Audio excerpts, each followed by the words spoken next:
And as always the case, before working on any firearm, you want to do a safety check to make sure that the firearm is free and clear of any ammunition. This is the magazine release. It's a paddle style magazine release. You just push it forward, or in operation, you would grasp the magazine, pull it forward, and then you could slide the magazine out. As you can see, the magazine is free and clear. Open up the bolt, we can see down in the chamber, and it's free and clear as well. So the firearm is safe, so we can go ahead and start looking at some of the design features of the TEC 9. The TEC 9, it's a single action striker fired pistol. This is the trigger right here, obviously. It's a single action trigger, striker fired. As we already discussed, that's the magazine release. This is our charging handle that also operates as the safety. When you push in, that would put it on safe. When you pull out, that would be on fire. Those are the only actual controls of the firearm. There is no bolt hold open or lock device, either on the last round fired or even a manual one.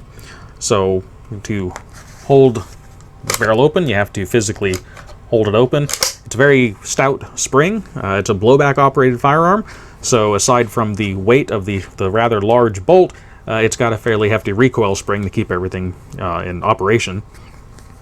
Some other features, and all these controls and features are pretty much synonymous with all of the various versions of the TEC 9. That would include the TEC 9, the DC 9, and the AB10.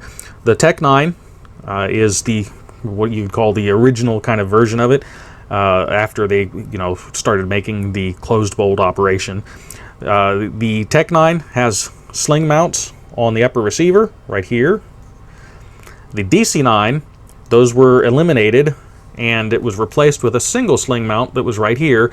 It was on basically a stamped metal piece that went in between the tubular upper and the polymer lower, and it was just a single piece that came out and had a slot in it for a sling. The AB10, the main difference is it does not have the barrel shroud. Basically on the DC 9 and the TEC 9, the tubular receiver continues forward, has holes drilled in it, and that's the barrel shroud. They also frequently had threaded barrels, whereas the AB10, the barrel was shortened.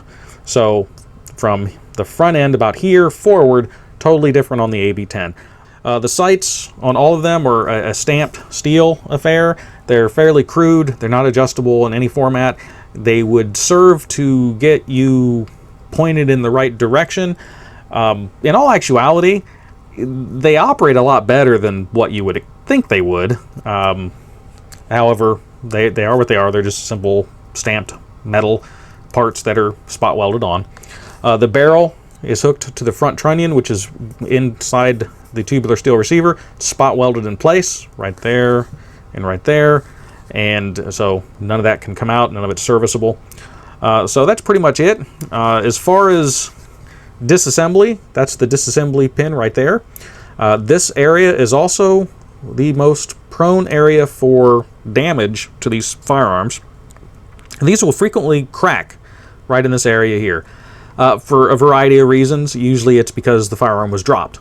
It would cause it to crack. Also, these pins are very tight, so sometimes if people are a little bit overzealous in trying to put the pin in or out, they could cause some damage. Unfortunately, once this polymer receiver here cracks in this area, the receiver is pretty much done. People have tried all kinds of epoxies and solvents and plastic welding to try to repair those issues when it occurs. None of them are really successful. So once that's cracked, the receiver is pretty much unusable, and you have an assembly of parts.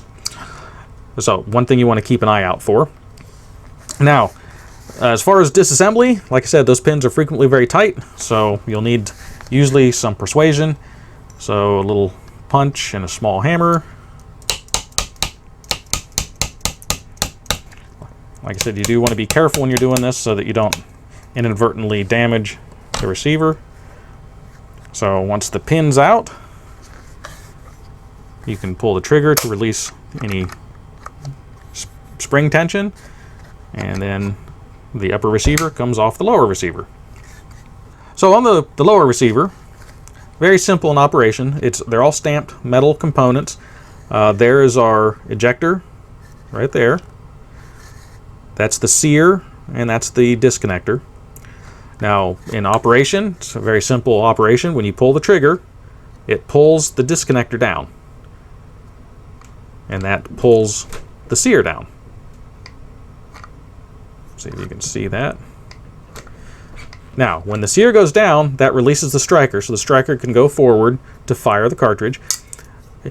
Also, on its way forward, it pushes onto the back of that disconnector, and see if I can do this. That releases the sear so it can come up. So then when the cartridge fires and the bolt comes back along with the striker assembly, it comes back, and then when the bolt comes back forward, the striker would get caught again on the sear, and it's ready to fire. You could lift the trigger up, that disconnector grasps back a hold of the sear, and then you could pull it for the next shot. That's how that works. As far as these parts here, you would not want to disassemble this any further. There's really no need to. You can get access to everything to clean it out here. You just want to clean it all out. A light coating of oil for corrosion prevention and lubrication. You would not want to disassemble any of this because any changes or damage on any of these parts could make the firearm unsafe or just inoperable. Also, parts are hard to come by for these, so for the most part, you'll just want to leave all that alone as it is. The upper receiver, this section here is what the pin goes into. It has a detent ball, the little shiny silver ball there, and that would engage the pin in that central groove to hold it in place. The pin itself is usually so tight in the receiver itself, the lower receiver, in the hole there, that usually that's not needed. However, the more times the firearm is taken apart, the more that everything would get worn, and eventually that detent ball theoretically would be there to hold it in place. This right here, these two sections, that's the striker assembly itself, and that little rod right there is the firing pin.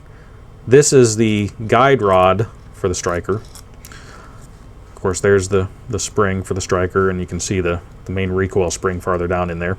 So we'll go ahead and take a look at disassembling the rest of this. Has a metal screw-in rear cap. This was actually one of the improvements that was made on this firearm. The original version, back when it was an open bolt firearm, did not have that screw-in back plate. Instead, it used the actual back of the receiver itself to hold everything in place. As a result, this polymer here took all of the abuse of that bolt going back and forth, and so it's not unusual for those to start cracking in the back section here. And of course, once that occurs, there again, receiver is useless. So this screw-in back plate was a fairly big improvement on that. This pin in the back engages with a hole in the back of the receiver, and that's what locates it. And the slot there is what you use to disassemble it. So basically, it's a screwdriver, and you just turn it counterclockwise. Now it is under spring pressure, so you want to keep a hold of everything. So once you unscrew it, there's the back plate itself. This right there is a rubber type buffer. Then you can remove the guide rods and the springs.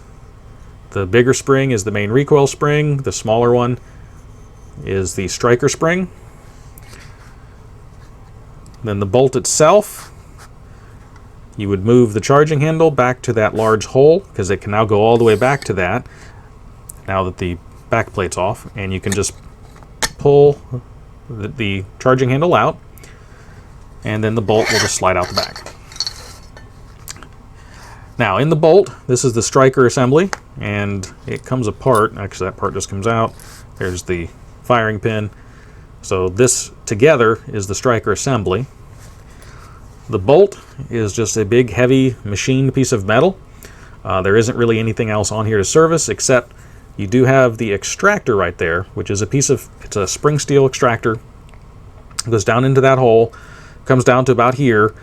This Allen head set screw is what holds it in place, so you can replace the extractor if it gets damaged. That's assuming that you can still find one. Like I said, parts in these, they haven't been made for a long time, so finding parts is a little bit of a challenge. But really, as far as maintenance, you would just want to clean everything off, clean any grime or anything off. A nice coating of oil for lubrication and corrosion prevention. This slot right here is what the ejector travels down. So as the bolt comes back, the ejector would basically pop out, and then that's what would flip the cartridge out.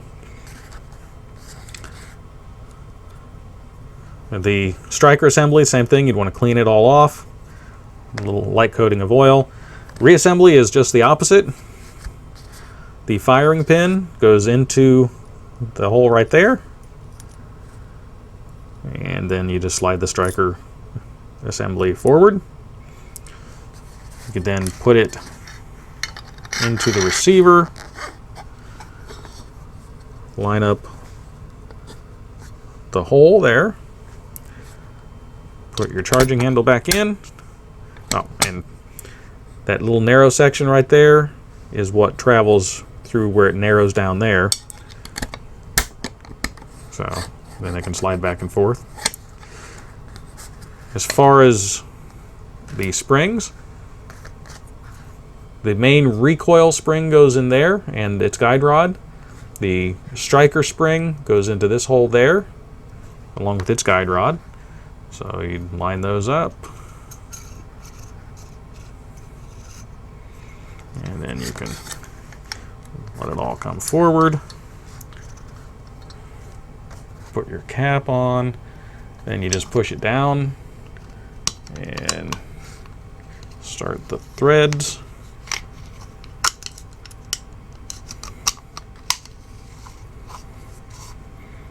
And once they're started, just tighten it down. You just need to tighten it down snug. You don't need to torque it down or anything. Once you have that in, you want to make sure everything's nice and smooth here. So that all works good. Again, you'd put that pin into the hole there. This section would go into this channel right there, and then you would line up the hole there with the hole there. So put that in first. At this point, you'd want to pull the trigger to release the spring pressure from the sear. And at this point, when you line it up, you push back. And it takes a little bit of finagling, but the trigger needs to come forward so that basically the sear and everything clears. Make sure your hole's lined up there. You can put your pin in. And you'll probably need a little bit of gentle persuasion.